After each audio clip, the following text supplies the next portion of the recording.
এই যে গত 2 দিন আগে কুচবিহারের ডিএম এর সাথে আপনি প্লাস কুচবিহারের সব বিধায়ক দেখা করলেন, কি বলেন ডিএম সাহেব চাংড়াবান্ধার বিষয় নিয়ে আপনি?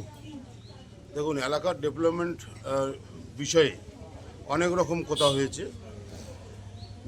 মেকলিগঞ্জের স্বাস্থ্য পরিষেবা থেকে শুরু করে শিক্ষা পরিষেবা এবং পরিকাঠামোর দিক থেকে অনুন্নয়ন একটা বিধানসভা, তার সঙ্গে কর্মসংস্থান সর্বদিক বিষয়ে আলোচনা হয়েছে। এবং যেহেতু মেকলিগঞ্জ বিধানসভা 90% মানুষ কৃষিজীবী, সেই বিষয়েও কথা হয়েছে।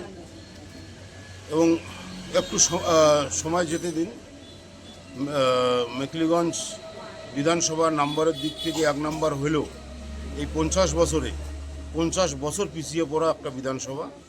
এই বিধানসভাকে এগিয়ে নিয়ে যাওয়ার জন্য যতগুলি প্রকল্প আমরা চিন্তা ভাবনা করেছি, মেকলিগঞ্জের মানুষ যা প্রত্যাশা করেছে তার থেকে অনেক বেশি কাজ হবে।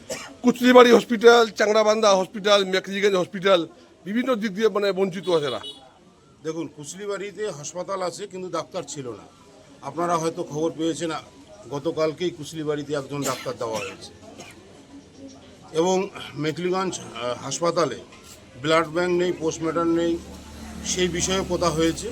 অলরেডি ব্লাড ব্যাংকের বিষয়টা অনেক দূর এগিয়েছে এবং খুব তাড়াতাড়ি মাসখানিকের মধ্যে মেকলিগঞ্জে ব্লাড ব্যাংক হবে। এই যে হসপিটালে মেকলিগঞ্জ দালাল চক্র, এটা কি বন্ধ হবে? সব বন্ধ হয়ে যাবে, সব বন্ধ হবে। দালাল চক্র, তোলাবাজি, সিন্ডিকেট সব বন্ধ হয়ে যাবে। শুধু হাসপাতাল নয়, গোটা পশ্চিমবঙ্গে যত রকমের সিন্ডিকেট আছে সব বন্ধ হয়ে গেছে। গতকাল চাংড়াবান্ধাতে কাঁটাতারের বেড়া নিয়ে ওখানে মাপি হচ্ছে। আশা করি ল্যান্ড ডিপার্টমেন্ট ছিল, বিএসএফ ছিল, আর সিপিডাব্লিউডি ছিল। এই সম্বন্ধে কী বলবেন? শুধু চাংড়াবান্ধার বিষয় নয়, এটা গোটা পশ্চিমবঙ্গের বিষয়। আমাদের মেকলিগঞ্জ বিধানসভার যতগুলি ফাঁকা জায়গা রয়েছে এখনও পর্যন্ত তার কাটা বেড়া হয়নি। প্রত্যেকটি জায়গায় তার কাটা বেড়ার জন্য জমি অধিগ্রহণের কাজ শুরু হয়েছে। অলরেডি সরকার ঘোষণা করেছে 45 দিনের মধ্যে জমি হ্যান্ডওভার করা হবে। অলরেডি সে কাজের অনেক দূর এগিয়েছে। এবং গতকালকে আপনারা দেখেছেন বিএসএফকে মুখ্যমন্ত্রী নিজে উপস্থিত থেকে অনেকটা জমি অলরেডি দেওয়া হয়ে গেছে। এবং আঙ্গারপোতা দহগ্রাম, এই যে ভারত ভূখণ্ডের ভিতরে যে ছিটমহল বাংলাদেশে অন্তর্ভুক্ত হলো, আর এখানে নিরাপত্তার দিক থেকে শুধু এটা মেকলিগঞ্জের ইস্যু নয়, গোটা ভারতবর্ষের ইস্যু।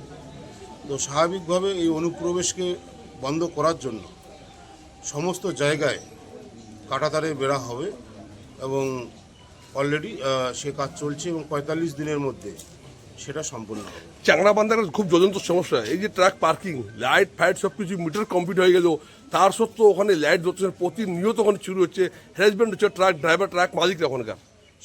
সেই বিষয়ে ডিএম সাহেবকে জানানো হয়েছে এবং খুব তাড়াতাড়ি এই বিষয়গুলো দেখা হবে। এবং চাংড়াবান্ধায় ল্যান্ডপোর্টের কাজ সেটা খুব তাড়াতাড়ি শুরু হচ্ছে। চাংড়াবান্ধার যে মেকলিগঞ্জে একটা সিবিডিএর অফিসটা আছে, ওটা কি চাংড়াবান্ধায় যাবে? এই বিষয়ে এখনো পর্যন্ত কথা হয়নি, সেই বিষয়গুলো দেখা হচ্ছে। ধন্যবাদ আপনাকে।